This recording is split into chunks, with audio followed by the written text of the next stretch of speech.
I'm going to trip and myself All right. up again. Sorry. Welcome, everybody. I'm Glenn Pastor, Chair of the Swampscott School Committee. You are at the regular session meeting for Thursday, June 11th, 2026. It is 6 o'clock. We are at Swampscott High School, 200 Essex Street, room B129. And if you are so able, let's please stand for the pledge. Pledge allegiance to the flag of the United States of America, and to the republic for which it stands, one nation, under God, indivisible, with liberty and justice for all. All right. Welcome, everybody. Special night here tonight, and we'll let Superintendent Kalishman talk about that. But as I look around the room, see a lot of faces that taught my own kids. So. With that, is there anyone here for public comment? Don't be shy. We love all comments. With that stunned silence, we'll say no. Anyone online, Miguel? No. And there is no one online, so we will move forward. Committee comments. Leah, start us off. All right. I don't have too much to say. I know the school year is winding down now. I know that all the spring sports have ended. The girls' tennis team made it very far. It was great to see how far they made it to the Final Four. And our lacrosse season ended, the boys' lacrosse ended, as well as track came to an end after states. And last night there was the underclassmen awards ceremony, and it was really great to see how all of our students are excelling in the academic areas. Great, Thank you, which is, I think, sports is very important, but the academics are what's going to get everybody into college and go from there. Thank you very much, Leah, appreciate it. Katie. Yeah, I just want to thank Dr. Palizzotto and her team for putting on a phenomenal middle school science fair. The kids were fantastic, and I just loved seeing their enthusiasm, and I can't wait to see what they do at that event. It was great. Great, thank you, Katie. Miguel. I'll second that the science fair was a lot of fun to see. All the hypotheses that the students had and the way that they went through testing them. Also say I was at the farmers market for the grand opening, and it was great to see parents and kids just running around and listening to them about how much they've been enjoying the school year and all of the communication. So hopefully we can keep all of that up moving forward. Great, thank you. Martha. Thank you. I too went to the middle school science fair, and I'm just so happy to know that, in fact, if you drop something on the floor and it stays there a little bit too long, it doesn't get that much more bacteria, that you can still eat it. And I told this young person that my mother always told me it was good to eat a little bit of dirt by the time you grew up. The other thing I did this week, I'm a member of SHORE, which is a committee in town, and I just want to remind people that the town pride celebration is this coming Saturday from 4 to 7, and I will be scooping rainbow sherbet ice cream. The other thing I want to mention is the Frederick Douglass speech on July 2nd, and I have flyers here. We'd love to have school committee members. We would love to have families. Last year we had some students, and it was so impressive to have the students stand up there and speak. So I have these here, and I'll pass them out later on, but not now. Thank you. Great, thank you, Martha. John. Yeah, thanks, Glenn. I just wanted to say a couple words about the great graduation ceremony from Saturday. My daughter was one of the graduates, so I was especially happy to be able to present her diploma. So thank you to the Principal Zotto and Superintendent Kalishman for allowing that to happen. And I also thought it was great that I saw other teachers be able to hand their diplomas as well. And Doug Glenn, for your niece, I thought that was a really nice addition to the ceremony, besides everything else that was terrific. And also just wanted to recognize Scout for her great national anthem. It was, even from where we were sitting, which it was hard to hear sometimes, we heard her loud and clear, and she did a terrific job, so I just wanted to recognize that as well. It's just a great day, so thank you to everyone who helped make that possible. Great. Thank you, John. Wait for me.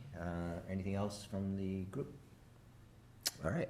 I just have a few things for an update. One, I do want to call out Superintendent Kalishman, Masato. First, I know you're here somewhere, first graduation. I thought you guys did a great job. It's not easy getting everyone together with the threat of rain. You made the early call.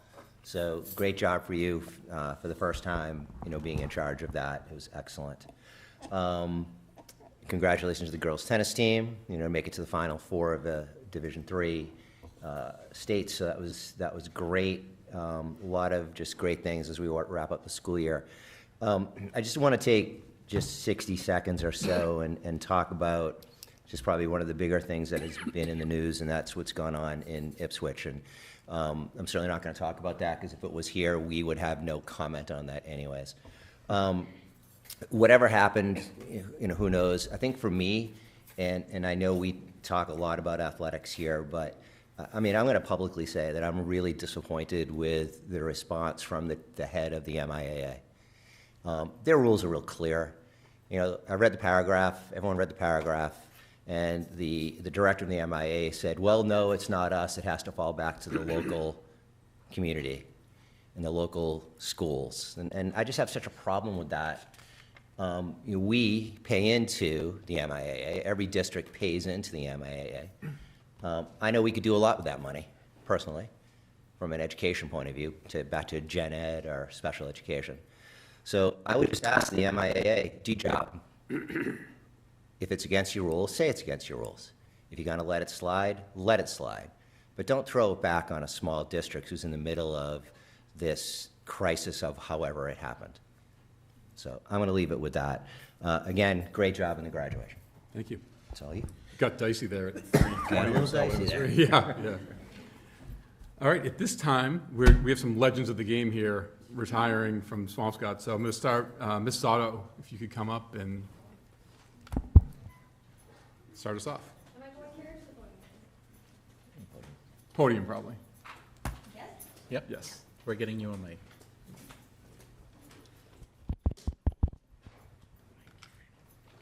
Do I have to push it or is it all set? Thank you. Good evening, members of the school committee, colleagues, friends.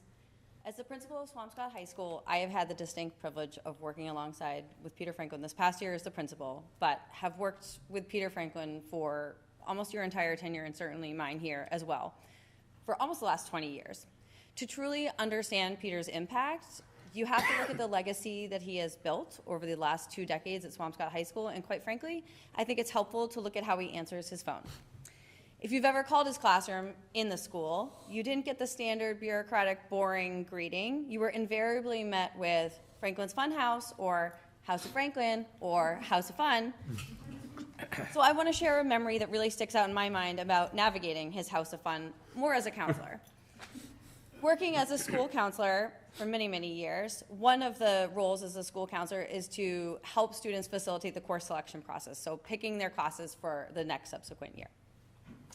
During course selection time, especially when talking to 10th graders, rising 11th graders, and discussing the possibility of taking either an AP language or some years ago American Studies, which Mr. Franklin has been known to teach over the last many, many years, you could see the look on their faces of being very visibly tentative. They'd heard the rumors. They knew Mr. Franklin's class were rigorous, that his standards were absolutely unyielding, and that his classroom was a place of intense intellectual challenge, a lot of laughter, and students were thinking critically, working hard with each other, collaborating, and occasionally sharing a tear of frustration. And I say this because year after year after year, the counselors would say to the students, listen, this is going to be tough. You are recommended for it. You are going to take on this challenge, and there are going to be parts of the year where it's going to be particularly difficult. You're going to face challenges you had never known you were going to face before, and I can guarantee you that by June, you're going to sit in this chair and say the same thing that every student does, which is, that was the hardest, that was the best class I've ever taken. And undoubtedly, this was the experience of the Swampscott High School students going to Mr. Franklin's classes. So year after year, that prediction held true, because beneath all of the rigor and alongside that is Peter Franklin's true gift of empowering all young people to find their authentic voices. Whether guiding students through the complexities of the AP language curriculum, creating an accessible and empowering speech elective class, or introducing mindfulness activities and workshops to help both students and staff help them navigate an increasingly complex and anxiety-provoking world. Peter has consistently championed all of our students' growth with profound compassion, and this is truly the essence of Peter Franklin. What makes him an exceptional educator is that he speaks from a place of immense life experience. He's a master of reinvention. Long before he arrived in Swampscott, he lived a life of many vibrant chapters. He's been an English teacher in California, a consultant in Jakarta and Venezuela, a law student, an award-winning pastry chef, and an entrepreneur. He's a man who embraced the art of the pivot, most certainly. He loves to learn and to master something new. Fortunately for us, his journey led him here to Massachusetts, with certainly a nod to your wife, Jacqueline, where he connected with former principal Larry Murphy, and then ended up, again, reconnecting with his love of really being in the classroom as an English teacher. Peter, you have modeled for our whole community what it means to live a life of passion, purpose, and true lifelong learning. Given your incredible history of reinventing yourself, I'm absolutely certain that you have a solid blueprint for what's to come next for your chapter. And on behalf of Swampscott High School, thank you for 20 years of unwavering dedication, academic excellence, and for always keeping the House of Fun open to all of our students. We wish you the very best.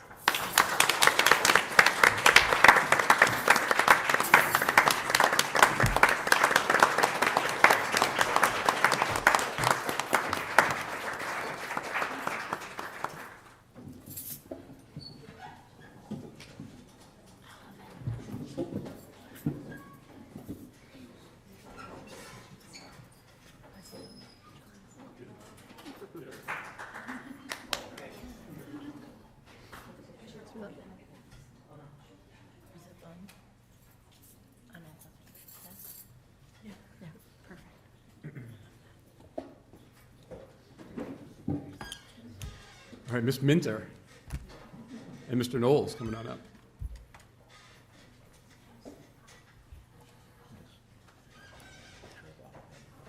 Oh, wait. I'm sorry. Peter, did you want to say something? Do you want? This is your time to shine. You want? I know you Mr. Franklin. said it all Come on Mr. Franklin on Saturday, but no. This. Come on up. Come on up. Come on up. Sorry about that. No, that's, I hadn't planned on speaking. I'm a man of few words. Is any of that true? I love that. I think I began my speech with 20 years ago. An underemployed college professor and third-year law student wandered into the principal's office at Swampscott High School. We had a retirement party last night, and Larry Murphy was there. We both regaled in the fact that it was one of the most awkward and awful interviews either one of us has ever been in. In fact, he had just come off his interview where on the way home he phoned his wife and said, there's no way. I mean, just check the box, this one's not going to happen. I said, well, Larry, you did the same thing to me. He was 45 minutes late. It's public knowledge. I hardly got a word in edgewise. And I called my wife, Jacqueline, on the way home saying, I'm driving to Salem State, and I'm going to say I'll take a couple classes in the fall. Next day, the phone call came in. I didn't think I was going to be here more than 3 or 4 years because, as Emily said, I kind of reinvent and pivot sometimes. And I said, well, this is just like the kind of thing that I'm going to do. And 20 years later, I'm here. It has been awesome. I've had more fun. I hope I've made an impact. And I thank you. I'm very...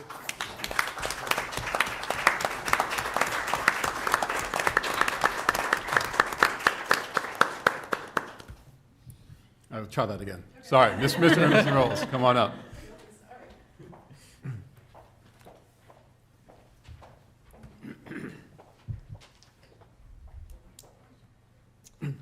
I would like to first say that this was written in conjunction and collaboration with the 5th grade team, so these are not just my words.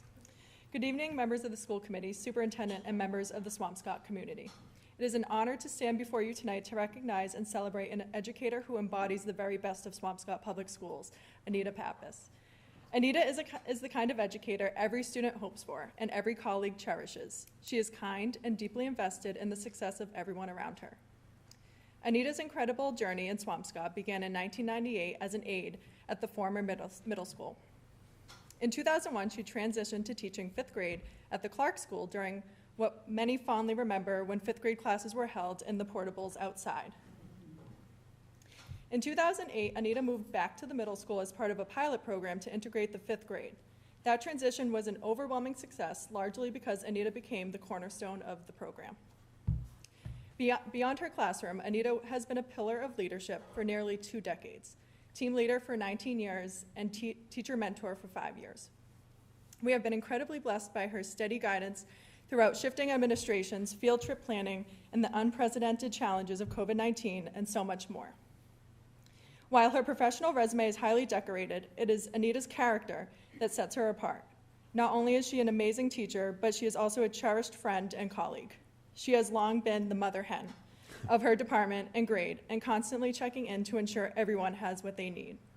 As a fierce believer in collaboration, she has always championed the idea of working as one cohesive unit, making decisions together to ensure fairness and unity for every student. When she advocates for her team and her students, she does so with a signature grace and elegance that commands respect. Lastly, we want to acknowledge her warmth and wit.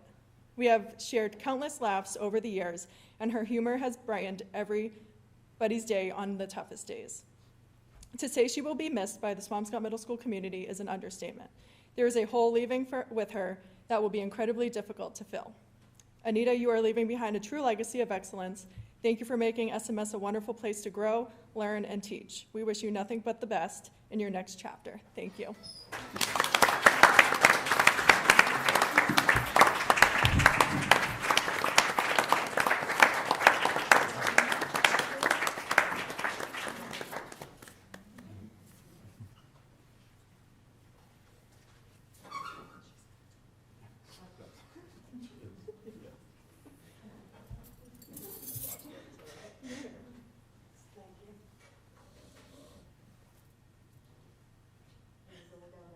Yeah.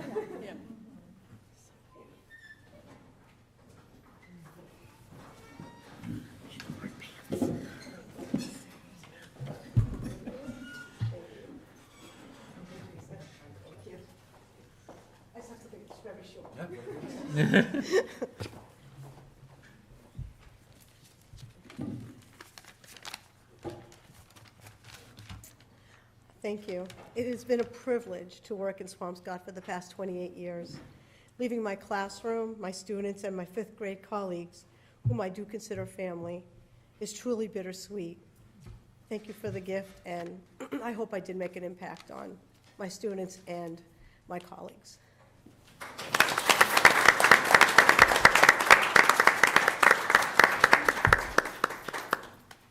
Ms. Sanborn and Ms. Horgan.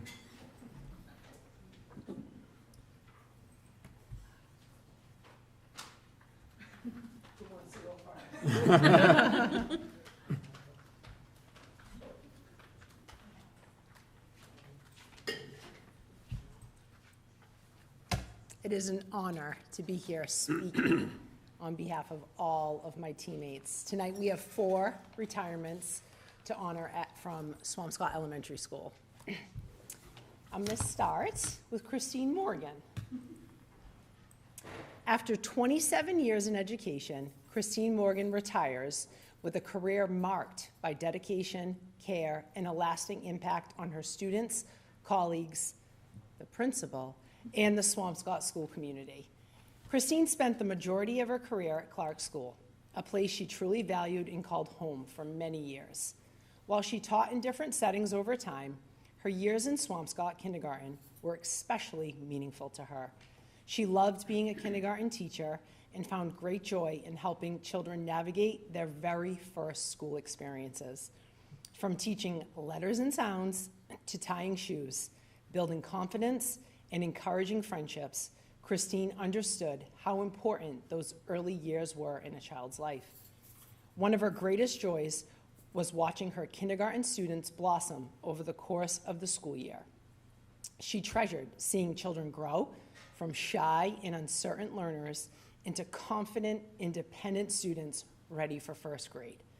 Her classroom was a place filled with warmth, patience, encouragement, and care, where every child felt welcomed and supported. Throughout her career, Christine made a difference in the lives of many children and formed countless meaningful relationships with families and colleagues. She built lifelong friendships with those lucky enough to work beside her and became a trusted and respected presence within the school community. Outside of school, Christine enjoys spending time outdoors on hikes, relaxing during summers on Fry Island with her family, and making memories with her husband Jim, son Joey, daughter-in-law Anna, and her grandchild Jude. Jude, Theo, and Ruthie. Family has always been at the center of her life.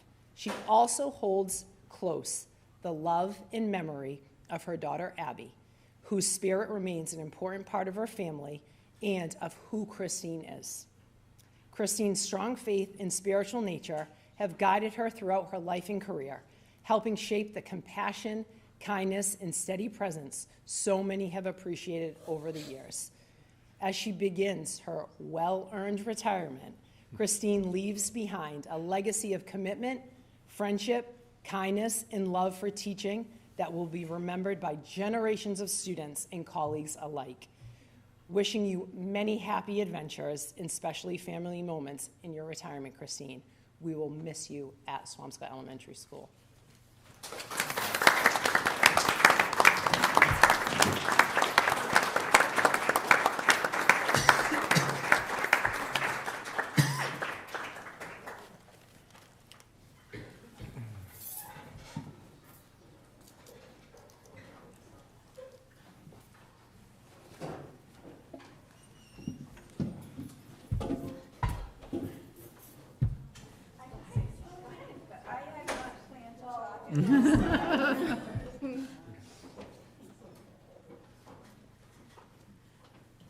Honestly, I absolutely promised myself I wouldn't talk, but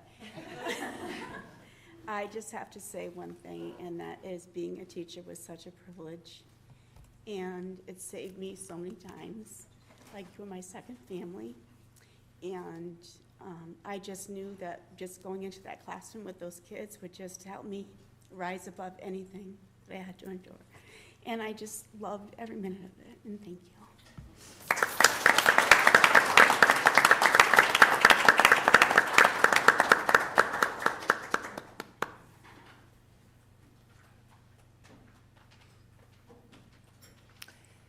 Next, I would like to honor the retirement of Donna Kelty. There are people who do their job well, and then there are people who bring something extra into everything they do. They bring creativity, compassion, patience, and heart. Donna Kelty, that is exactly the educator you are. Your creativity inspires not only your students, but everyone lucky enough to work alongside of you. You have a special way of turning ordinary moments into meaningful experiences. You consistently create an environment where students feel excited to learn and grow. Your ideas, your energy, your passion bring so much vibrant life into Swampscott Elementary School. At the same time, your organization and dedication keep everything moving forward. Even on your absolute busiest days, you are someone people naturally turn to because you bring calm, structure, and thoughtfulness to every situation. You make challenging days feel manageable simply through your steady presence and your endless willingness to help others. But what stands out most about you, Donna, is your patience. In fact, I can safely say I have never once heard you raise your voice in the 2 years we have worked together. But word in the swamp is that Donna has kept this streak going for 35 years. The kindness, understanding, and grace you show to both students and colleagues never go unnoticed. You meet people exactly where they are. You encourage them when they struggle, and you celebrate them when they succeed. In a profession that asks so much of us, your compassion is truly remarkable. Beyond being an incredible educator, you are an amazing coworker and a deeply valued friend. You make our school a better place, not just through the work you do, but through the wonderful person you are. Your positivity, support, and genuine care have a lasting impact on everyone around you. Donna, thank you for everything.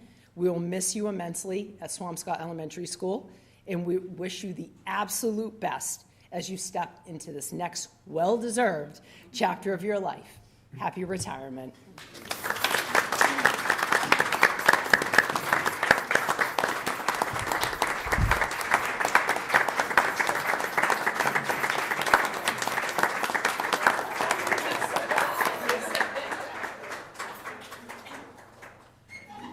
Surprise, Donna is declining the mic.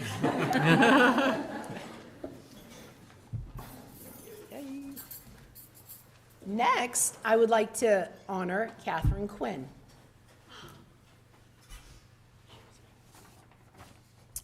It is difficult to put into words what you have meant to our school community.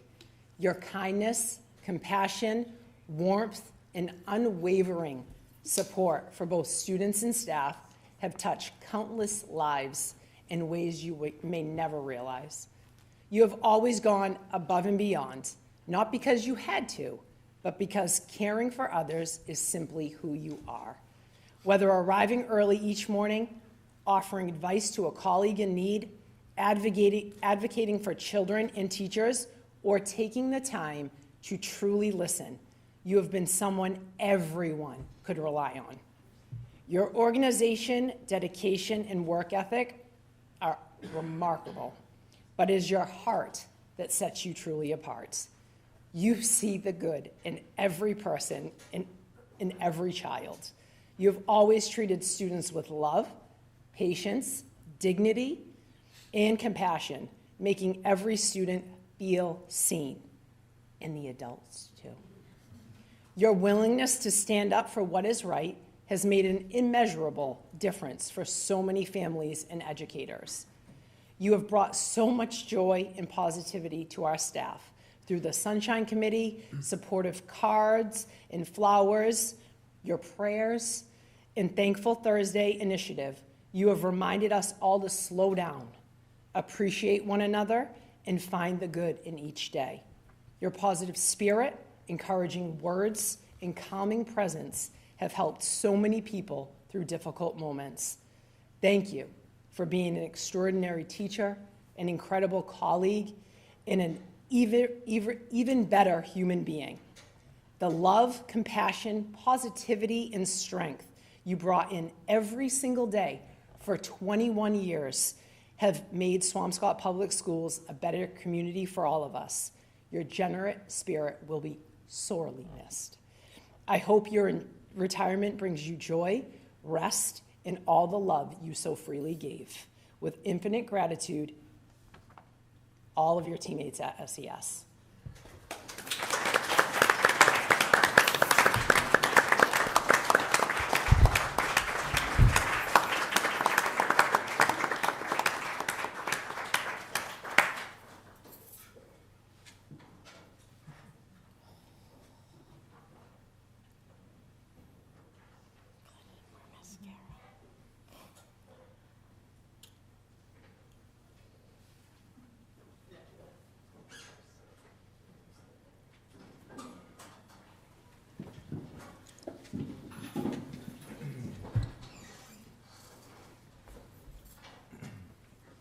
Wow. I better say a few nice words now after hearing all that. I came to the job of ASP at Clark School feeling that it was a job I could devote myself to and also take care of my children and my family also. Well, that's why I came, but I stayed because I fell in love with the job. All these years later, I had been in regular ed, and this job I have just brought me so much joy, way more than when I had been in regular ed. Nothing about regular ed teachers here, just my own feeling about what I had done, because I didn't have to wear myself out with lesson planning and papers. I could just devote myself to the children and their need in a given moment. One of my former students right there, another one down there. So it's just with great joy that I had an opportunity to serve in my own community here in Swampscott, and just to know that each day was special. And even the hard times are opportunities to learn. And I certainly learned so much from my students. I remember one particular student many years ago getting frustrated with me and telling her mom, that Irish woman from Ireland, I can't learn anything from her. So the next day, the mom had told me, and I said, can you show me how you could learn that multiplication? You show me. And she was so simple, and it changed how I thought about my lessons and how I was going to deliver them. She said, if I can use all the colors, I can do it. So she was doing 2-digit times 2-digit multiplication, and just using different color for each number, she could separate, you know, the value of the numbers. And it was just so simple, and I thought, wow, I'm too complicated. I need to get it down to the brass tacks here. She just showed me what to do, and it's just a matter of a few colors. I mean, this is great. So I won't go on. We've got all the amazing people coming after. And I just want to thank you infinitely for the opportunity I've had. It's been a joy, and the friendships I've made with parents and students and my colleagues. I mean, I'm a blessed woman, that's all I can say. Very blessed. So thank you all so much.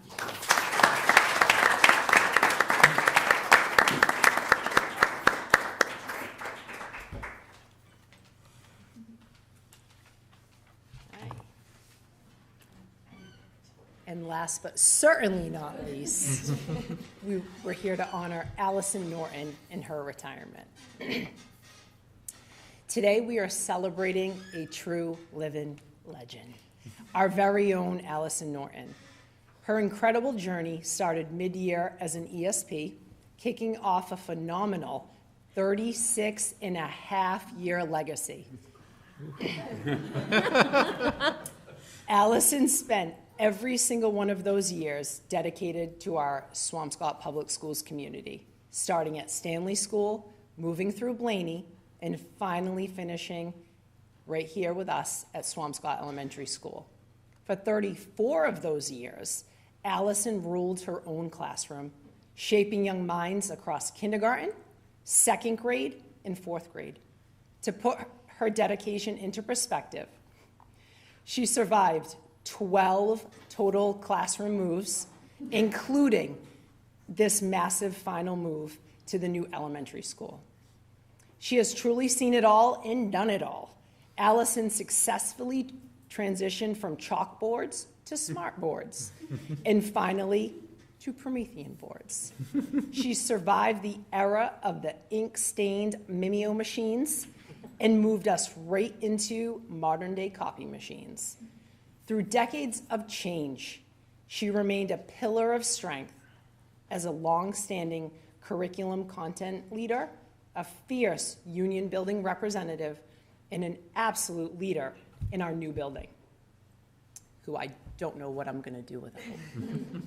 We'll manage. Allison, thank you for your years of unwavering dedication.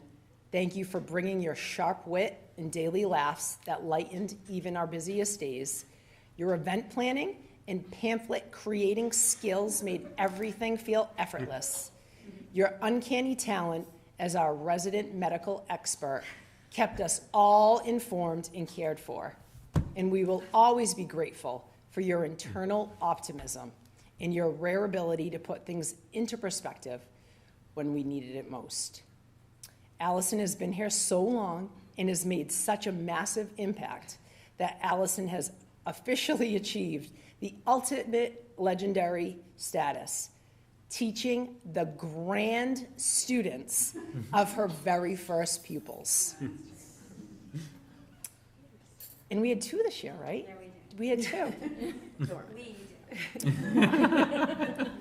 Allison, we will miss you more than words can say, but we are excited for your next chapter, and we are grateful for everything you did for us. Thank you.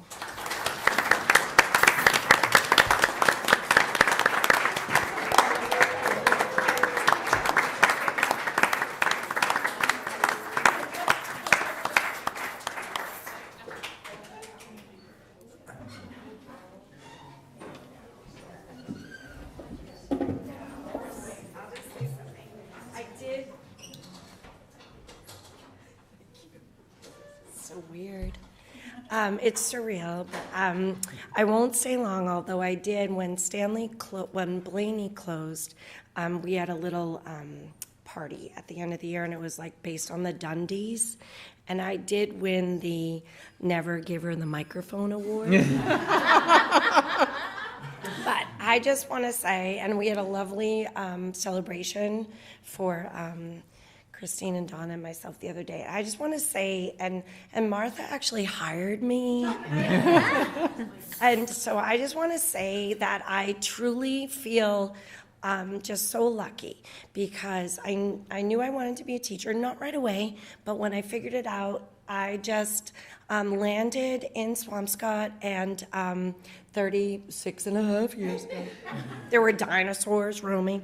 And, but I just wish for everyone that they felt as blessed as I felt, because every day, even on the hard days, I've looked forward to going to work. And I just thank all of you, and it's been my privilege. So thank you.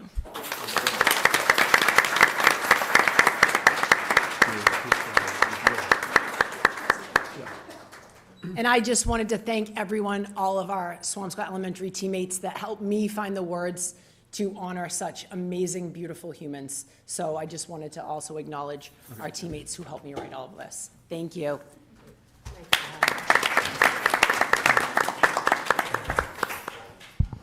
Thank you, everybody.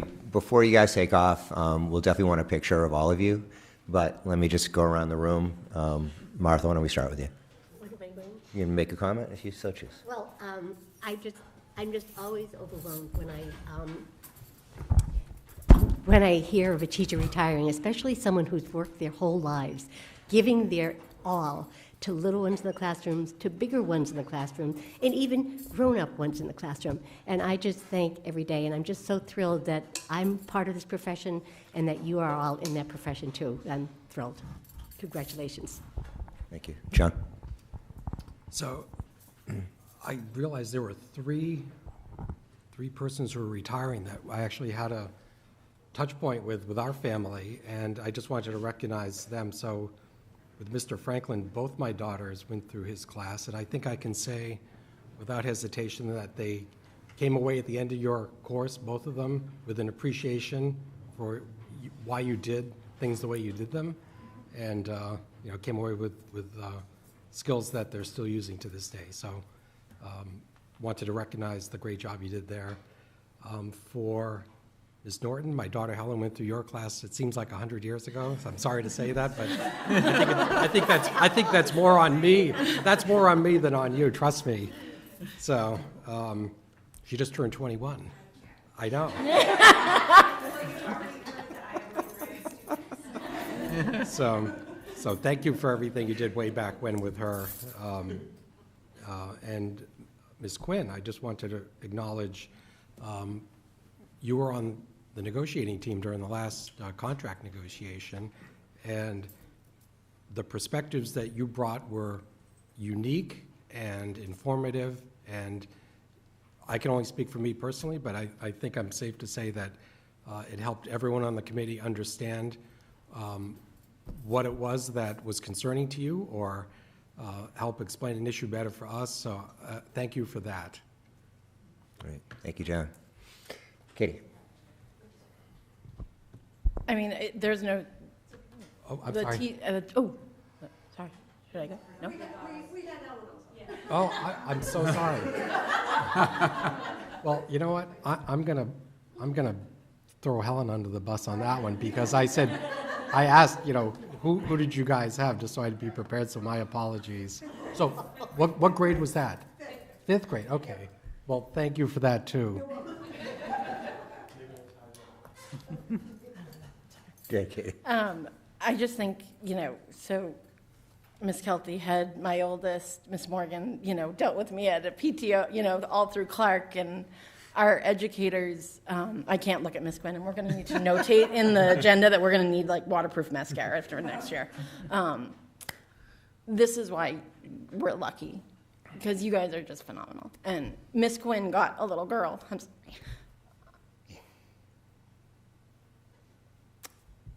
You're just fantastic. I can't. Thank you, Katie. Miguel? I'll save John and thank Miss Pappas, since she had my child when he came into our family. And I know he was difficult, so I thank you for the patience that you gave him during his transition there. And I want to thank everybody else too. I may not have gotten to interact with you. Well, I think we got to interact around a boot in the negotiations when I got thrown in there. But thank you for everything that you've done, since the students here, when I interact with them, have great memories of their teachers, or they have great fond memories of the classroom or just the building itself. And you're the people that make that happen. So thank you. Great, thank you. For me, let me start with Mr. Franklin. Had my twin boys, and your support of them and our family, and just seeing you in action these last several years as part of the negotiations and all that. I appreciate everything you've always brought to the table. You've always been very clear, succinct, and to the point when someone either was or was not meeting up to your standards, and that certainly helped us as parents. So thank you, and best of luck. To Ms. Quinn, I'm going to dovetail the words that John said. You taught two school committees what you do and what your colleagues do, and that changed thinking. And anyone who changes thinking is an amazing human being, especially when those of us up here tend to have a relatively large ego. So thank you for that, and obviously we go back a long way. And so what you did for Sam and my family is always appreciated. Miss Norton,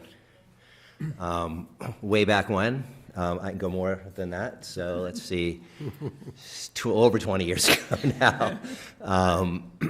There were some young adults at my home last night chit-chatting about you. And just want to say thank you for all you've done. We got to know each other, you know, as you were a teacher and on the ball field as well, you know, with boys being friends of Patrick. Best of luck to you and your family. Thank you for way back when, for corralling Russell into a rather challenging human being into just someone who can just recognizing what some of the issues were and calling it out. And we thank you always for that.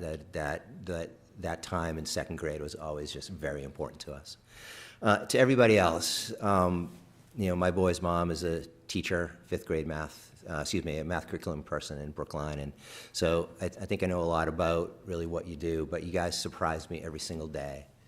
And we sit here, you know, the five of us who are smart enough to run for an election, and we were saying this earlier at a session we had, you know, our job is, yes, we watch the budget, you know, yes, we deal with policy. At the end of the day, our job's for the kids, and it's really the same job you guys have. And I hope you've always felt supported by the school committees that you dealt with, because that's what we do.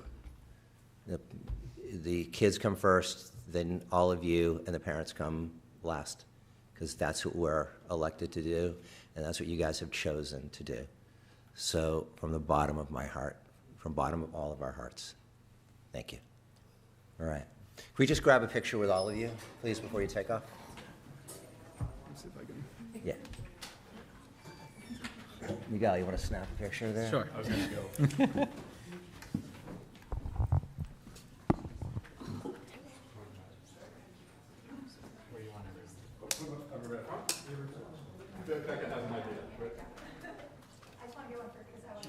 I love a planner.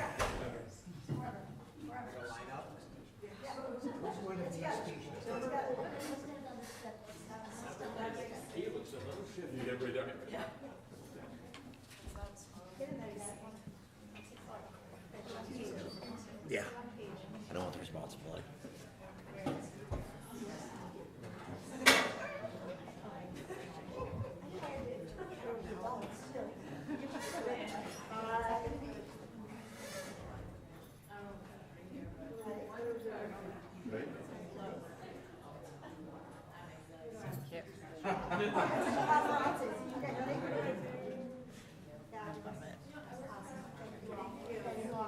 Thank you, everybody. Thanks, everybody.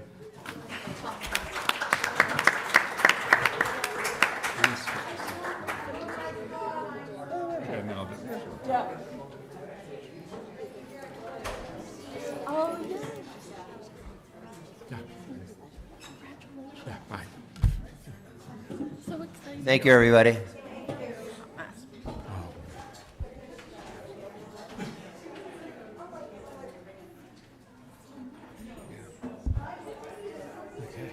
Does she have a mic? You can give her the one on the podium. Yeah. All right, we're going to head to Ms. Kent's presentation, our Director of Teaching and Learning, with an end-of-the-year update. All right. Let's let them all exit. Yeah. Run away.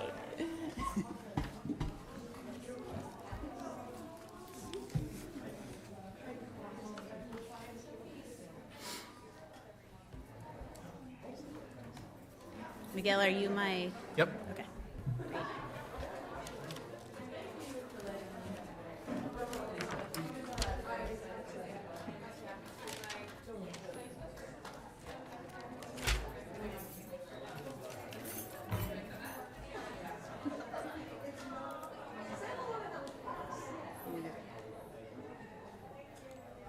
Go? Yeah. Okay. All right. Welcome and thank you very much for taking the time to hear an update on the Department of Teaching and Learning. If you could click, Miguel. We're shutting the door right now. There we go. There you go. Okay. So if you could just click. Okay. Okay. So tonight I'm going to talk about some very good news. It's all happy, good stuff, I think. We have 3 basic big projects that I'm going to be talking about and then give you a little bit of a preview for next year. But before I start, I just wanted to say that the work that is shown here is a team effort. We have lots of people that have contributed to this. We have PD facilitators, we have teachers, we have curriculum leaders, we have the administrations of the buildings as well as central office, who all work together to make this happen. So I happen to get to be the person to talk about it, but it's really the work of a lot of people. Okay, so the first thing that I wanted to talk about was our early release professional development this year. We had 3 PD themes one was on multi-tiered systems of support and meeting the needs of all children. And that's both academically but also social-emotionally and anything that they may need. The second was partnering effectively with families and caregivers, which I think you've been talking about the communication and all that's been happening. And then also designing rigorous standards-aligned tasks. We had 6 sessions and we broke it into 2 series of 3. When we took a survey at the end of it all, on a scale of 1 to 4, how effective has this PD series been in supporting your professional growth? Can you click, 96% of our 187 respondents responded favorably, and that means that it was meaningful. And the key components that made that they brought out, if you click one more time, sorry for the animation, I'm used to clicking myself. The key components that they brought out were having choice, because we ran it like a conference, right? So people made proposals for what they would like to present to their colleagues based on these themes, and then the educators had a choice of what they took, right? What was most interesting to them. And I will say I was pleased that we were able to get, I think 94% of everybody got either their first and second choice, and everybody got their first and third choice.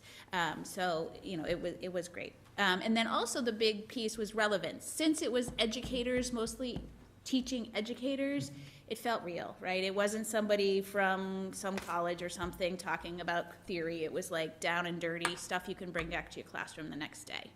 And since it was a series, they could learn something, go back to the classroom and try it, come back and talk about it, learn something new, and it was just more of a, I want to say a respectful learning environment of their professionalism. One more click. And then they love collaboration time. We built into this, time to learn about something, but time to work on it and do it so that they could bring it back to their classroom. And then they love the facilitation. It's just so good to work with your colleagues. So the other big announcement that we have, is that we have been designated with a 3rd innovation pathway. We've had a team working hard on a big application to be designated by DESE.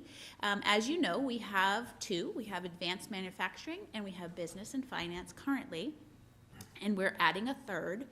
I did a little bit of digging just so that you know.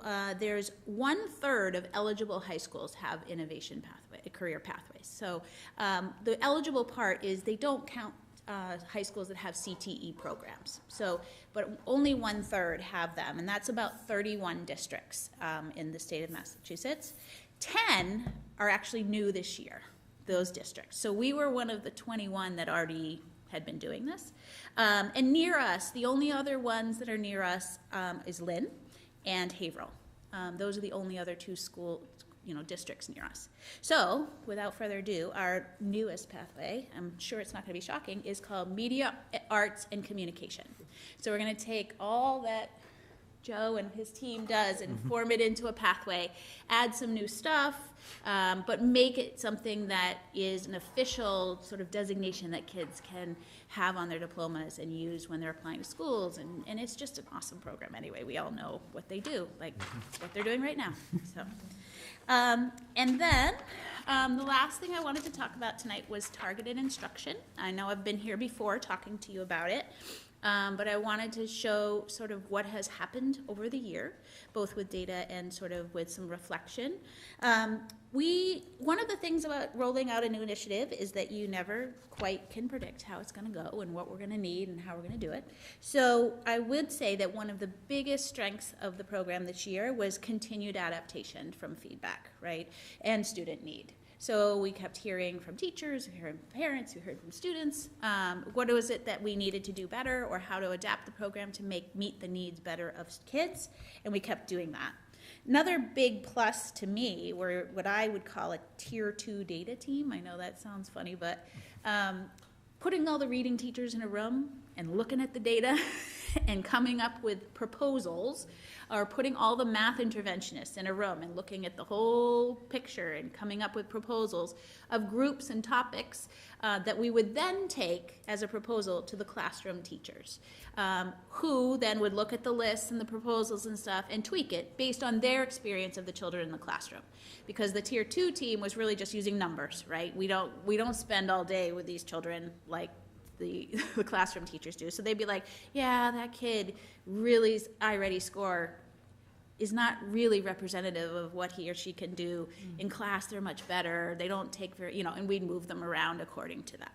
So that collaboration and that work to meet the needs of kids was really an amazing thing. And I think something, to be honest, that happened a lot more when we were in smaller schools, right? Now that we're in a big school with 7 teachers, it's harder, right? And I think that in the move and all the stuff that had to happen to change the new elementary school, a bit of that was lost, that individualization, personalization, and we're getting it back, and it's really exciting. And then one of the things that came up was, okay, we're doing this new thing. What are we going to use to help teach kids? And so we adopted some new supplemental math resources. We adopted Bridges Math Intervention Program at the elementary school. And we are trying a new program called EDIA Math at Swampscott Middle. And the cool part about EDIA is it's, got some coaching involved and it's a total personalized path. And then we're also using foundations and into reading pieces. Those programs are so big that we never get to all of it. So we're pulling other little pieces that we never get to support what kids need. And then iReady, of course, is a data platform that we're using, along with other data points like one-on-one literacy testing and all that kind of stuff. And then we're using Open Architects, the data platform that I've shared with you, that I'm about to show you graphs from, that helps us crunch the numbers. So I just want to sort of the big reveal of the data for the year. We'll start with ELA. And in the elementary school, from K to 4, we've had great growth and a great movement of our students. So right now, 76% of our kids in the elementary school are on or above grade level. I know that you're saying, oh, what's happening with the other 25%? Yep, that's our job, and that's what we're working on. And I will say, I want to say too, can you click one more time, Miguel? I do want to say that this is not just targeted instruction, right? They're learning all day, every day. But this is sort of the new component that we've added into the mix. And you can, one of the things that if you go to the middle school for ELA, you'll see that they are at 57.6%, one more click too, on our grade level or above. And what that seems a little, like only 57. But nationally, since the pandemic, it's mostly 50 to 70% of kids are on grade level in reading. And I just want to help you read these bars. Dark green is mid or above grade level. Light green is early grade level. Yellow is 1 grade level below. Light red is 2 grade levels below, and dark red is 3+ grade levels below. And one of the things that I'm really proud of is at the middle school, if you look in the fall, we had 46 students that were in the dark red. And we've cut that in almost half by the spring. And that means we're closing gaps, and that's really exciting. Also, totally off the record, but I can say, we have gotten some preliminary MCAS results back, just the multiple choice. It's not the writing, but they're looking really good, I will say. We're really excited about them at all levels, from 3rd grade all the way up. So hopefully we'll have good news there too. All right, moving on to math. In Massachusetts, grades 3 through 8, about 41% of kids are on grade level in mathematics. And you will see that we're doing a nice job here. If you click there, we're at about 2/3, both in the elementary school and the middle school, of our students are at grade level. And again, that gap closing is pretty amazing. When you look at, for example, the pinkish color in the elementary school, we went from 69 students who are 2 grade levels below to only 22 students. So we're moving them up. They're starting to slide up. Of course, as the grade level goes on, you expect those greens to get bigger because, more kids achieve, but they are going into the next grade ready to go, which is great. The last thing I just want to mention about this is that we also are starting a summer school program this year in the elementary school for rising 1st, 2nd, 3rd, and 4th graders. And it's only going to be 3 weeks, and it's 4 days, but it is going to be an hour and 15 minutes of math and an hour and 15 minutes of literacy and a snack and a recess in the middle, but for 3 weeks in July. And we've got some amazing teachers signed up to teach it. And kids are going to fight that summer slide a little bit, right? Hopefully, it's just going to keep them in rhythm. That's all we want to do. We're not going to be climbing huge, academic mountains here, but we're going to keep reading. We're going to keep doing our math facts. And we've got some teachers coming down from the middle school. We've got some great elementary teachers that are doing it. And it should be fun for everybody. Last one is the middle school math. Again, it's about 2/3, but you can see that we had about a 30% increase in kids that are on grade level from the beginning of the year to the end, and 20 kids move from that dark red, out of that dark red into the pink. So a quick preview of next year from my department. We have targeted instruction moving up to grade 7 next year. We're going to try it out, see how it goes. We've had meetings with parents, we've had info sessions and explaining. We're trying something new. We'll see how it goes. The idea is that the content teachers from both teams will take that group and co-teach a smaller group in their subject. And so they'll be doing things like pre-teaching what's coming, remediating what might be missed, helping out with prerequisite skills that kids may not have, which will be great. And we're also going to continue to support targeted instruction with resources, time, and expertise. That's going to be a real focus of meeting the needs of all kids through K through 7. Meanwhile, at the high school, we are going to be piloting some new assessments. It's called the STAR assessment, and what that will do is give us the kind of data that we need, that we're using in the elementary and middle schools to help us support students. We'll be doing that in math and ELA in grades 9 and 10 in order to be able to know who to help and who to push, right? And we're also thinking about, and we're going to be messing around with seeing if we need a different assessment in K-2 literacy. iReady just seems really tough for a kindergartner to be answering on an iPad. And we're seeing quite a discrepancy between what they're doing on the computer and when they sit one-on-one with somebody. Especially through the dyslexia letter process, we've done both. You know, we flag them from iReady and then we sit with them one-on-one, and about half of the kindergartners who didn't do well on iReady do fine one-on-one. So we're starting to think about maybe we need something different, just K-2, and just for literacy. And then in the fall, we've been working really hard this year to create common curriculum maps and what we're calling scope and sequence documents that we're going to be putting on a website this summer, so that parents can see not just like the little blurb that's in the program of studies, but like what happens each quarter or what's going on in the classroom to help with that communication. And we also internally will have really good scope and sequence documents that will help new teachers, that will help coherence across the classrooms and make sure everybody's getting sort of the same experience across classrooms. Sort of the what, not the how, right? You know, every teacher makes it their own, and sort of the art and the science of teaching. The art will still be there, of course. And these are very general, and I don't want to say they're big, right? So it's not like a day-to-day thing. It's like more of a unit-by-unit thing. Like, let's all learn, do the same units at the same time, which feeds into my last bullet point here, which is focusing on common assessments. You know, unit assessments, tests that we can look at across classrooms and see how kids are doing, not just on the big iReady tests or whatever, but like along the way. And then finally, our PD themes for next year, you'll see that 2 are the same, but we've swapped out the middle one. The PD committee has, you know, been keeping in touch with, you know, the news and everything else, and our new theme is going to be high-tech planning for low-tech engaging instruction. So we want to help teachers leverage technology to make their jobs easier for differentiation, for ideas, for all that kind of thing. But we really want to get kids off screens as much as we can and have them engaged in the classroom. So that's what our third PD theme is for next year. And I'd be happy to take any questions. Oh, great. Thank you. Why don't we start with you, Katie?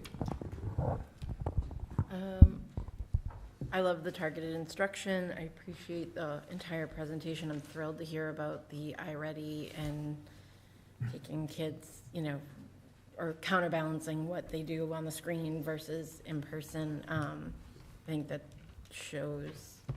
can show a good scope of what they can do. And I just appreciate the presentation. It's great. Great, thank you. Miguel? I would say second on the trying to get them off the screens to do a little bit more paper to pen. or talking. Or talking. Since some of those social skills were definitely lost during COVID, and just trying to get people to actually look you in the eye can sometimes be difficult. So that would be great. And also just seeing the numbers like jump from 41 to 76% throughout a year is substantial. And I feel like parents should be very excited that like the subject for math, 24% at the beginning of the year were not. Didn't know their grade level stuff. Yeah, they knew what they were doing, but now we have it up to 67%. So I know it's not a favorite subject for most, but I'm glad that we're getting it is them there. mine. And Leah, I skipped you if you have anything to add. You have anything to add? You don't have to, it's fine. No, I think that was a great presentation.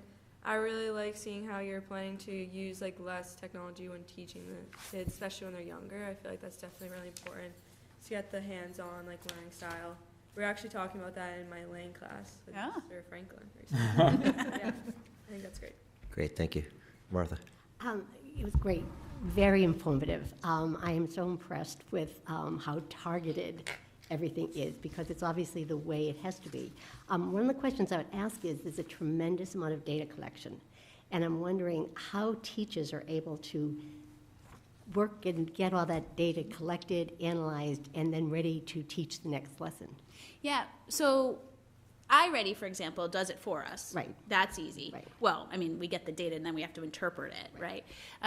But the one-on-one things, it's hard, to be honest. Like, for the dyslexia letters and a screening that we did, it was all hands on deck. I mean, we had the reading teachers, we had the classroom teachers, we had the special education teachers, we had the MLL teachers. Everybody had their assignments and everybody breaks up. It only takes about 5 minutes a kid.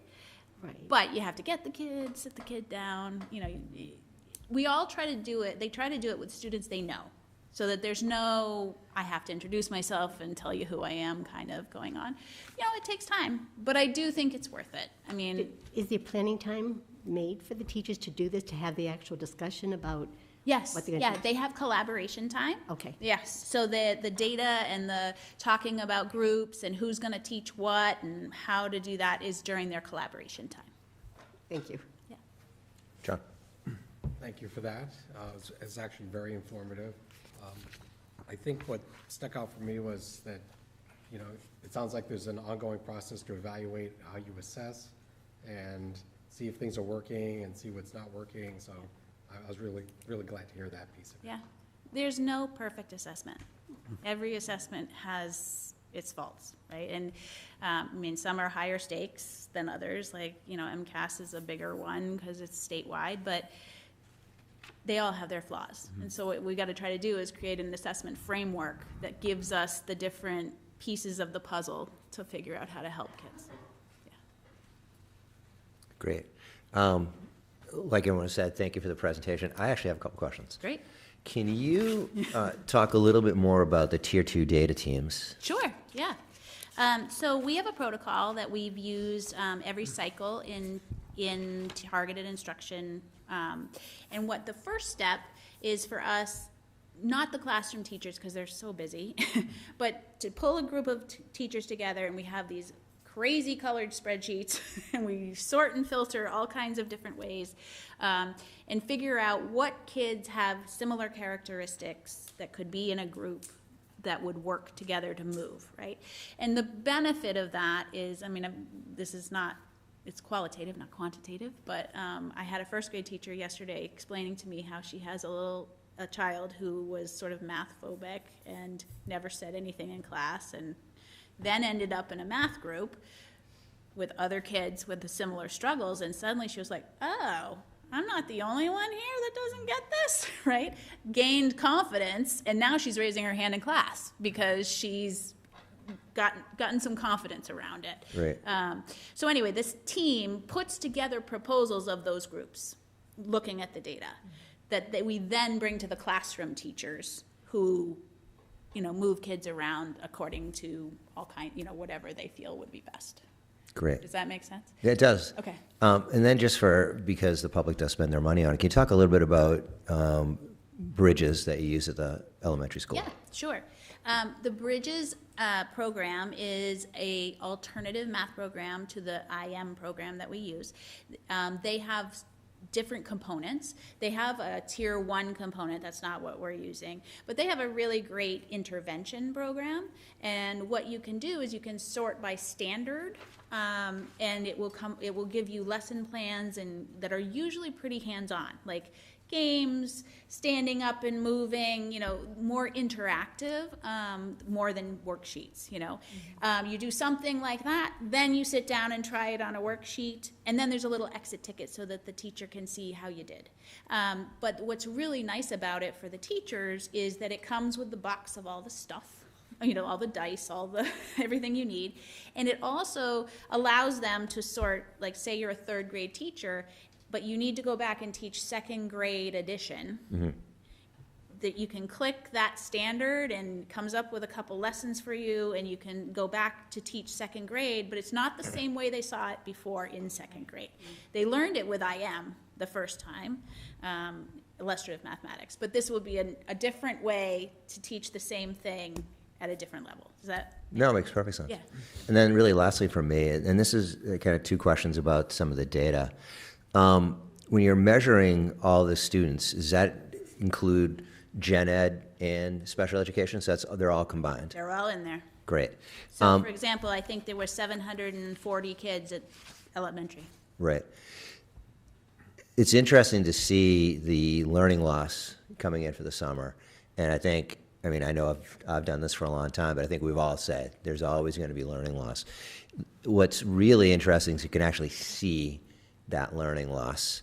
And I think it's great that we're having this summer program. And yes, I know that we live in a community that a high percentage go to camp or vacation or whatever, but it's a great idea to have it very condensed, 3 weeks, to make it as fun as possible. And I'd be really interested to see these stats this time next year if some of the loss in the fall is a little bit less than it has been.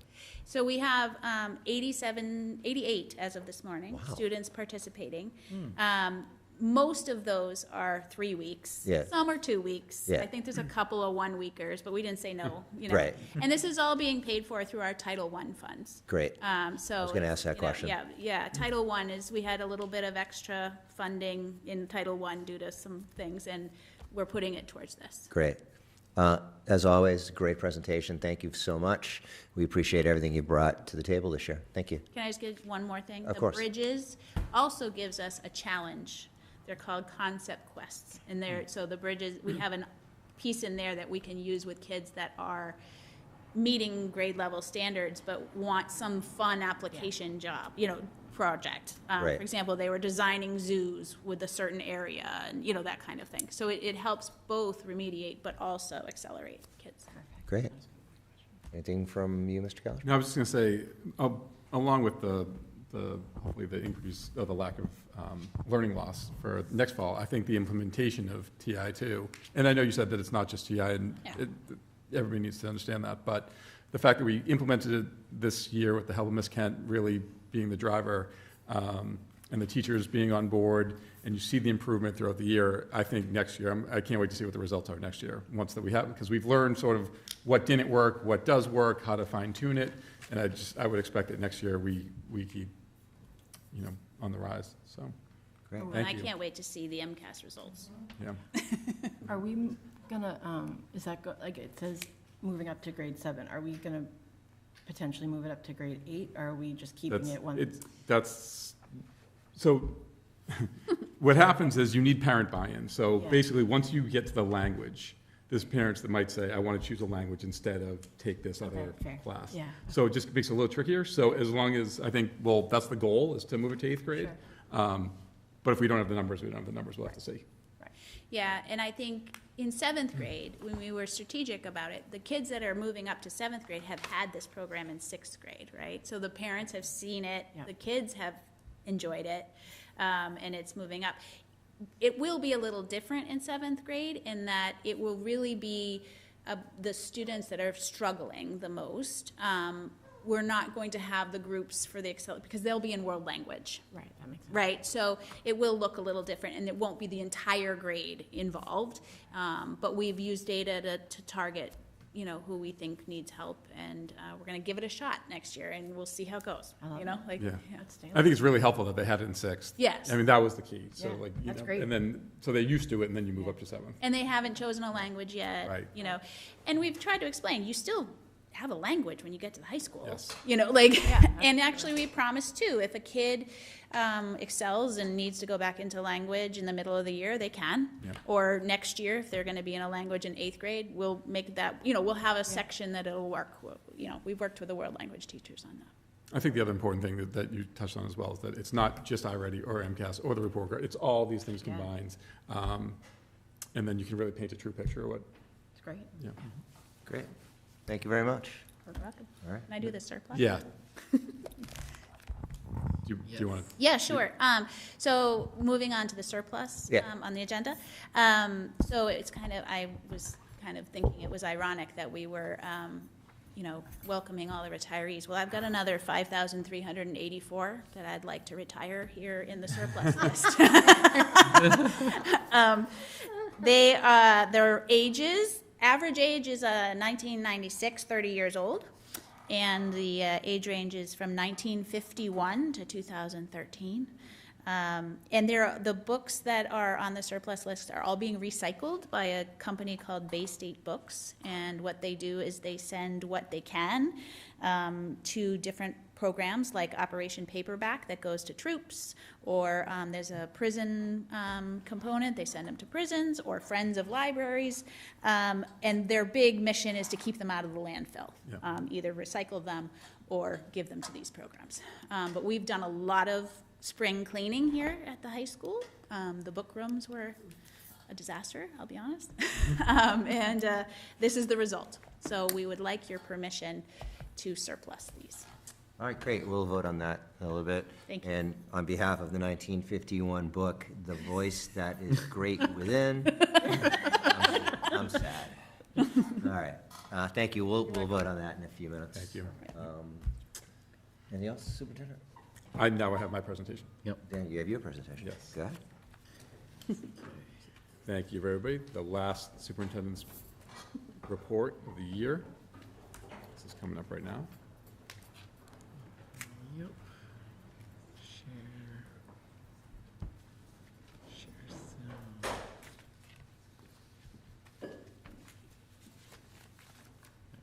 Thank you, Miguel. You go that first slide.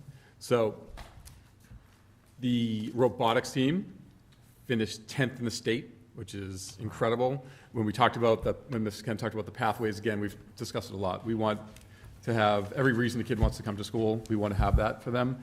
And the robotics team is thriving. I told you last year they had a world record for like 3 minutes or whatever until the next team broke it. But 10th in the state is really impressive. So congratulations to them. Next slide.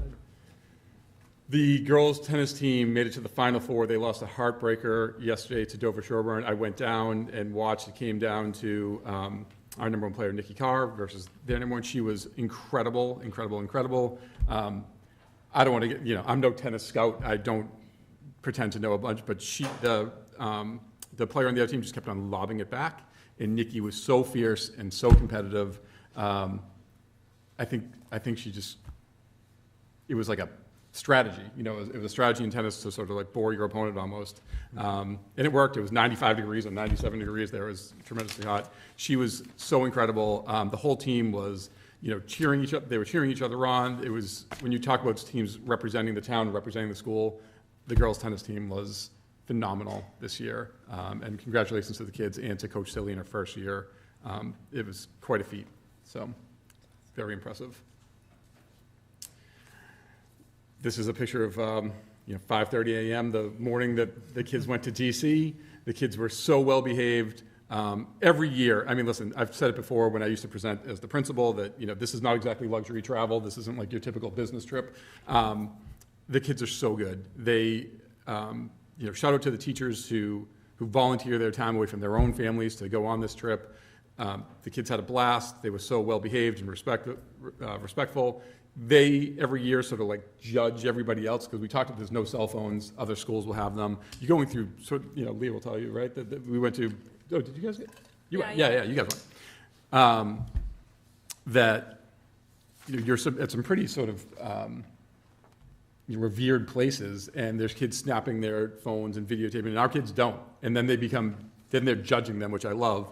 That they shouldn't do that. We'd never do that. Why are they doing that? But the kids did a great job, and another tremendous trip. The senior prom. The seniors had quite a week for themselves, I have to say. They had the senior awards, they had prom, they had Fenway, they had the senior barbecue, and obviously prom night, everybody's sort of nervous. Nobody sleeps because you're waiting for that call, and there was nothing. They did a great job. Everybody got home safely.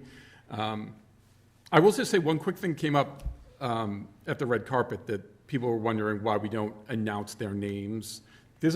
When they come down. First of all, I mean, I think it's, they're getting a lot of attention to themselves anyway on the red carpet. But some kids don't want that. They don't want to be called out.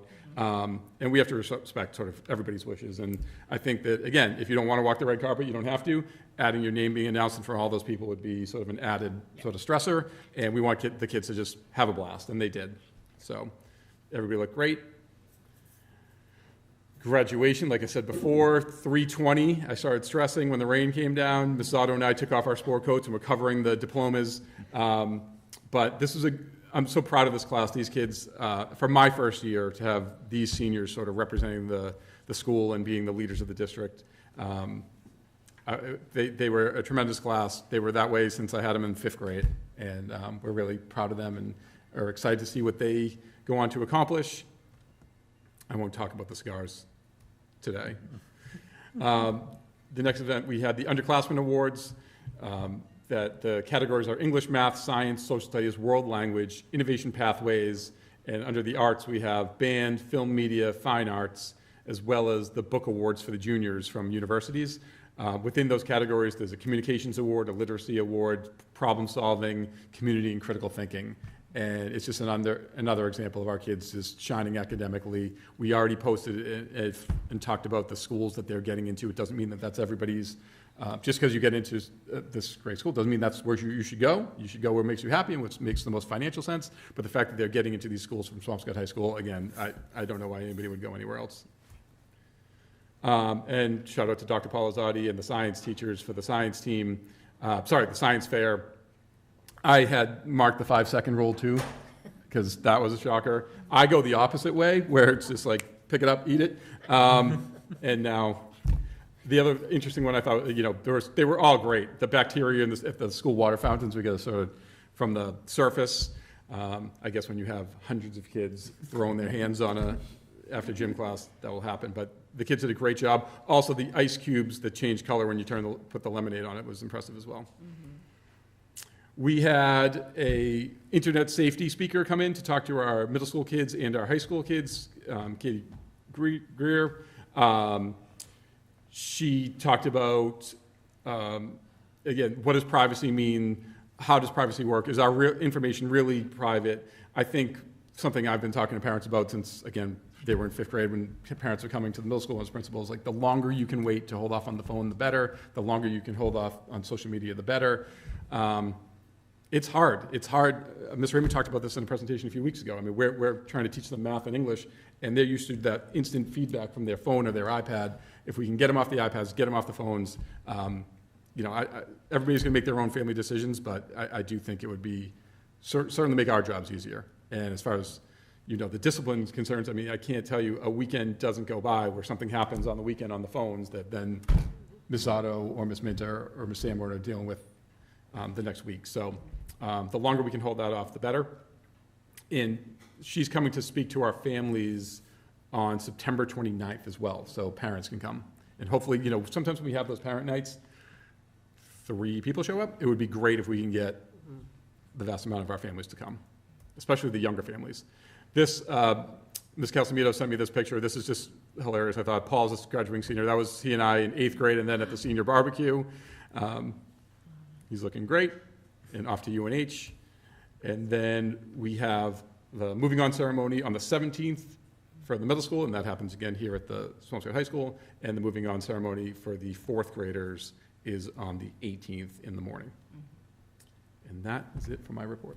Great. Thank you very much. Any thoughts, questions about that? Okay.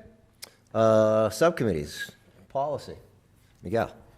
Ooh, I have all the things. Let's see. Under the policy, we went over these last time, like the access to the buildings and the grounds, where that one is just adding some clarifying words about staff members having access to the building after school hours, and like any contractors or people for events, since we're only really adding a sentence where personnel whose work requires it, and in the authorized event, to make it clear why people are entering the building.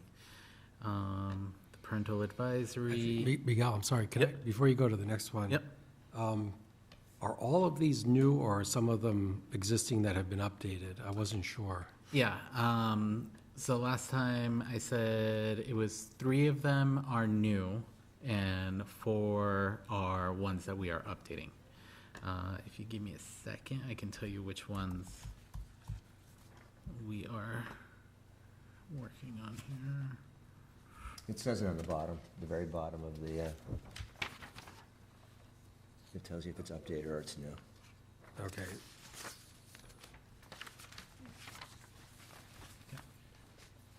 Yeah, if it just says source, MASC 2026, that means it's brand new. Okay. It says I saw the updated. updated, I didn't see anything. Yeah, it's like, new. there. That's all it says. Okay. It doesn't say new. Okay. But I didn't hear any feedback on that one, so any feedback here? Did you go over the self-medication one already? No. Okay. The next one is the Parent Advisory Council, where that one is just updated to remove best practices and include guidance around PACs not being subject to open meeting laws. So just letting essentially know that the PTOs and other organizations don't have to follow open meeting laws and posting their meetings or anything like that.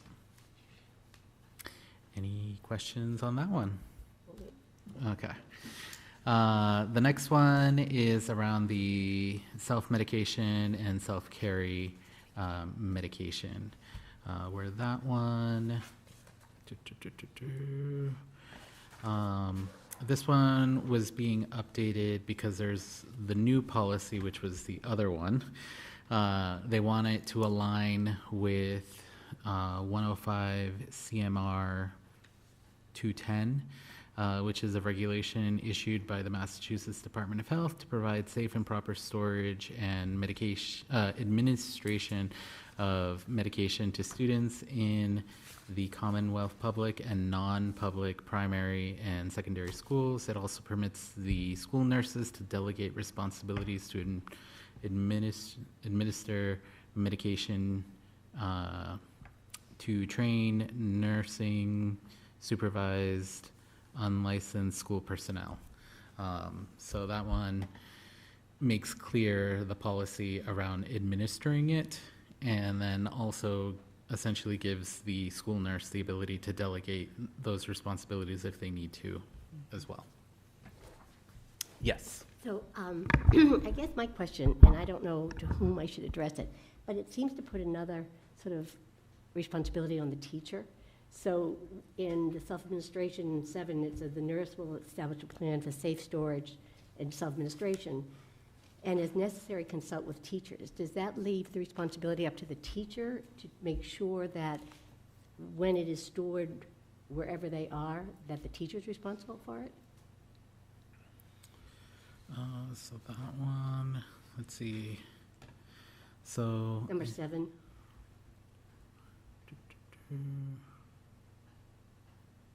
The administration of medication to students, that one? Yeah. And then number 7, procedure for resolving questions between school parents. See, it's interesting you say that, because I had the same question initially, but after reading it, it subtly says it consults with the teachers, the student, and the caregiver. To me, it's still the nurse's responsibility, Right. but it's certainly not clear. It doesn't seem clear to me. It's like Yeah. a little gray area. Right. It's that one of them is all about Nurse. the medication administration system and how that all is supposed to work Right. from like the nurse's perspective and the administration areas, where it covers everything into the Department of Public Health's regulations and procedures. It details like the opioids and epinephrine procedures and how they're supposed to log things, have their medical plans. And the other one is around like the student having to carry or self-administer like some of that medication, and how it references the emergency meds as backup storage, which is, I think, the part that you might be asking about. Is when I was looking at it and trying to get clarification around it, I think it's more of if they have like an inhaler or EpiPen or anything like that. Right? Like Gotcha. trying to figure out like where the teacher is gonna put it in as a backup for that room, so that way they know where it is to then be able to administer it when needed. But it doesn't specifically say an inhaler or something. I can Yeah, understand that. and that's the part where we don't want to add that into the policy, because that's a procedure thing at that point, where the school Right. nurse will be the one to decide what the procedure would be on how that is handled. On all medication. Mm-hmm. Can I, to dovetail what Martha's saying, and this is one of those that the policy procedures are incredibly gray. Can we, if we don't vote on this today, and I know, and I'm going to talk later about, we're going to have another meeting or two during the summer, could we make certain that this is run by Ms. Seeley? Yeah. Just to make That would make it sure, better. I mean, I'm not even sure how much we can change of this, but could we just make sure that Ms. Seeley has seen these? If she has any questions, maybe Miguel, you can go back to the Mass Association of School Committees to see if anyone else has had questions. Because again, I agree with Martha, and I agree with you, is that, you know, there's the policy versus procedure thing. But given that this is way out of our even remote understanding, and let's just make sure that the nursing staff is in agreement of all this. I'm sure they are, and I'm sure that the MASC did what they needed to do. But can we just, since school is letting out, and we can always meet and approve this before the new school year, let's just make sure that we're covering all our bases, and let's make sure that Ms. Celia has not signed off, but just has read this, and if she has questions, we can then, you guys can go back to the MASC and just get some clarifying, and then just come back, well, next time we have a meeting, we can come back and just approve this. Yeah, so Great. Glenn, I actually had similar thoughts to both of you, and I guess my interpretation was more of a compliance thing, because both 7 and 8 talk about establishing a plan or implementing a plan, and I guess where my head was, are they actually doing that? You know, is it a written plan, or is it something that's just done by practice? Is that the plan? It wasn't clear to me what the plan was, or if it's something that's formal, and I guess I'd be more comfortable if it was, you know, maybe not, you know, volumes of written down, but something written down, so, hopefully. There's a chain. Yeah, hopefully, very unlikely event there's an issue that, you know, we can point back to something that's written and that was followed. That's kind of where my head was at. Okay. The next one is around the bus driver examination and training.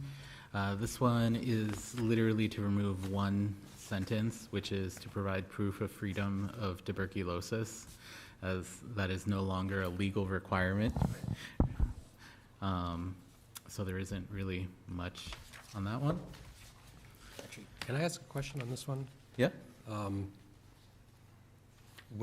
This is on number 4 on that one, the contractor will furnish to the school committee a list of names in their records. Is that just, I'm assuming that's a high-level thing that the school committee will be provided a report from the administration about what's going on, as opposed to someone on the school committee going through these records? Yeah, I think that one is that Mr. Kalishman would get it as the superintendent, which then we would have access to it. That's what I figured, I just wanted to confirm. Since Thank you. he's the one that handles the contract negotiations on that end.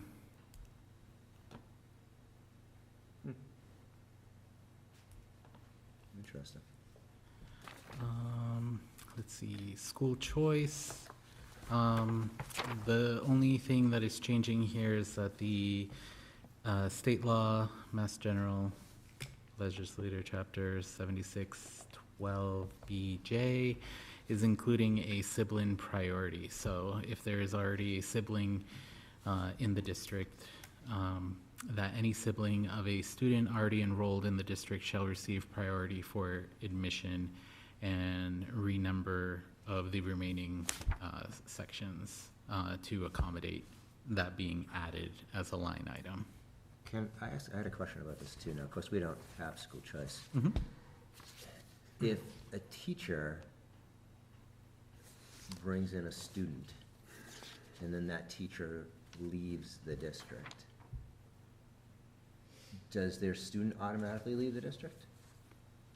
I believe so. And Yeah. does this does not cover that though, right?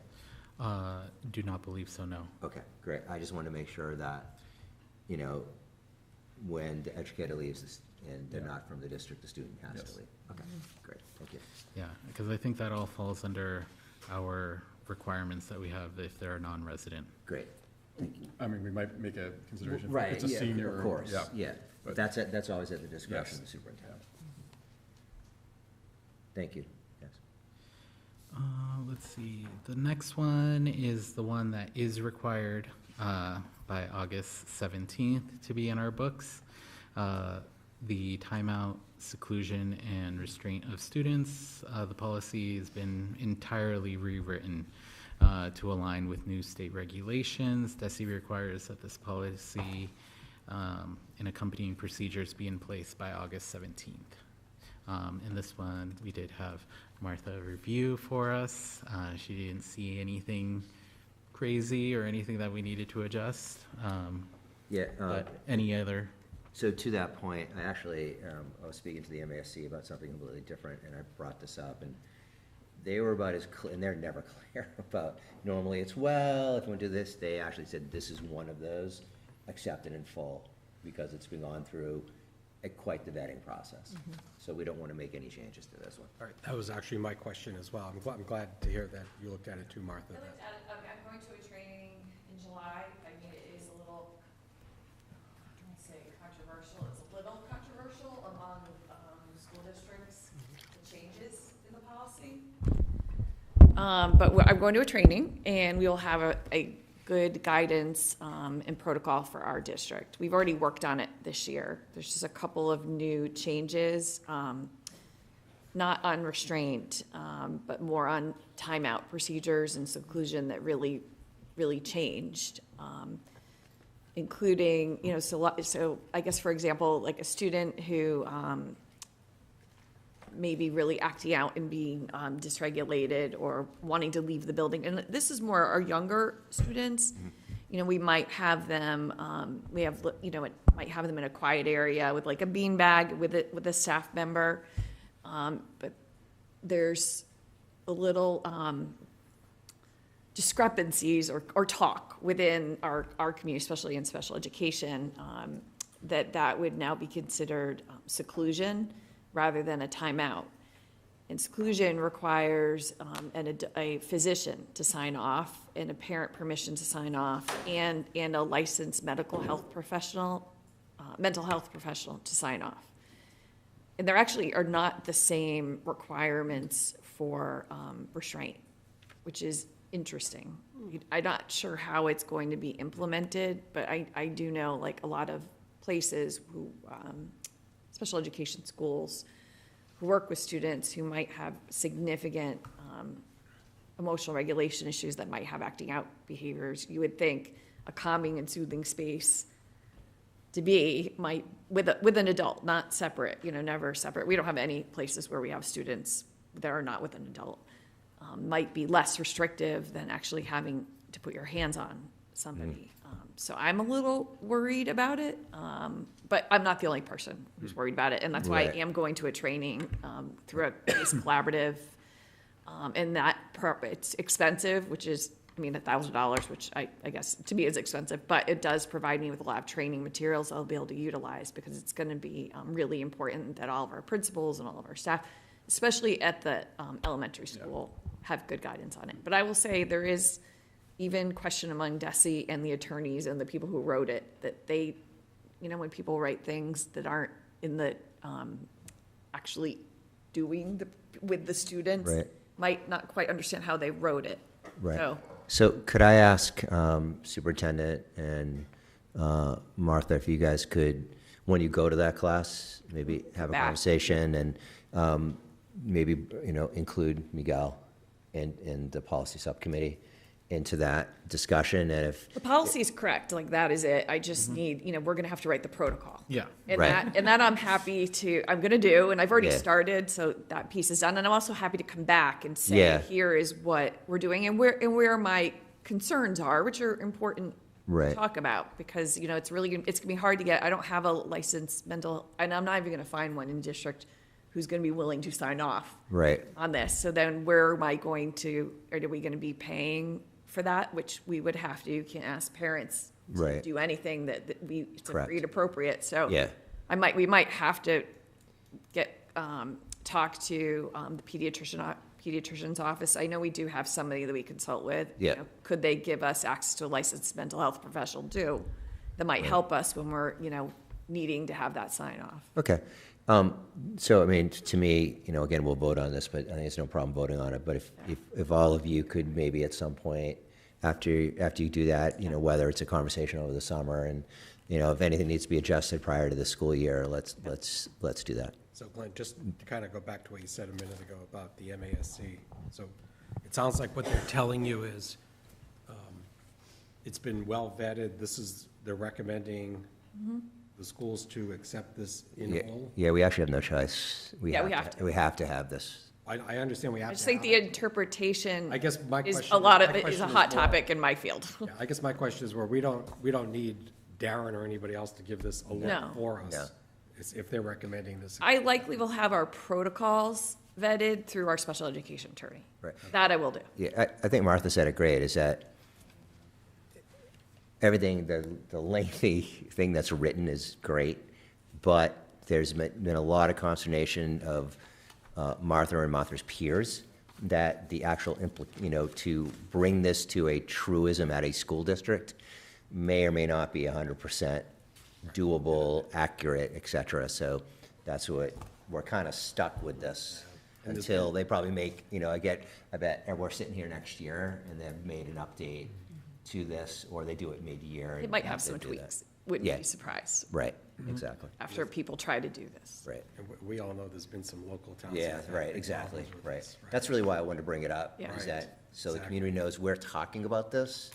We, will have a vote to approve this, but at the same time, I think the professionals are all telling us throughout the Commonwealth that certain things are gonna maybe need to be changed, and locally, the staff will have procedures in place that they are comfortable with. Thank you. If nobody has anything else, before we move on, I'm gonna make a motion to move these into the consent agenda as a group. So I make a motion to move the policies, ECAB, access to the buildings and grounds, the KBG Parent Advisory Council, the EEAEA, bus driver examination and training, the JFBB school choice, and the JKAA timeout, seclusion, and restraints of students to be moved into the consent agenda. I will second that. All those in favor? Aye. Okay, great. All right, thank you, Miguel. Mhm. Okay, before we start taking. I'm sorry, can I, and I'm sorry, Miguel. Oh, no. I, for some reason, I'm having a tough time hearing down here. So the last one, the JLCD, that's out? That one is part of the other medication one that you both Yeah, were asking questions around that we're going to have. The self-administration one. Yeah, we're gonna have Ms. Seeley just weigh in on that. Because they're So we're gonna have they two, they or we used just to have they one? used to be one, Right, now and we they've have two. split it into two. So they're one is all about is very detailed around logging the medication plan and all, and it's very extensive on like the staff training.